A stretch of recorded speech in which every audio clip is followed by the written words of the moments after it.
ఇవాళ మనం చెప్పుకునే టాపిక్ కొంతమంది ఏమనుకుంటారంటే సైకలాజికల్ ప్రాబ్లం వచ్చిన వాళ్ళు కొంతమంది నేను ఏదో వీడియోలు వింటాను, ఎవరినో కలిస్తేనో అవి తగ్గించుకోవచ్చు, ఆ సైకలాజికల్ ప్రాబ్లం తగ్గించుకోవచ్చు అనుకుంటారు.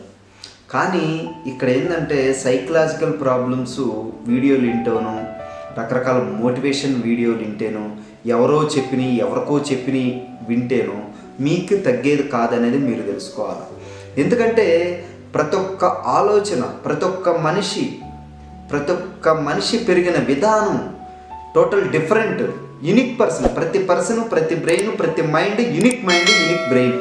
కాబట్టి మీరు తెలుసుకోవాల్సింది ఏంటంటే ఏదో వీడియోలు చూసో, ఎవరికో చెప్పిని చూసి విని వాటిని ఆసరాగా తీసుకుని, వాటిని సలహాలుగా తీసుకుని, వాటిని వాళ్ళు లైఫ్లో ప్రయత్నిస్తూ ఉంటే వాళ్ళకి ఆ సైకలాజికల్ ప్రాబ్లం తగ్గకపోగా అవి ఇంకా పెరుగుతూ ఉంటాయి అన్నమాట.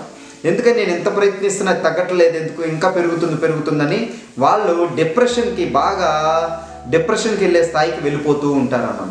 కాబట్టి ఇక్కడ గుర్తుపెట్టుకోవాల్సింది ఏంటంటే సైకలాజికల్ ప్రాబ్లమ్స్ ఉన్నవాళ్ళు ఆ పర్సన్కి సపరేట్గా కౌన్సిలింగ్ తీసుకుంటే తప్ప అది తగ్గదు అనేది, అది మారదు అనేది మీరు తెలుసు.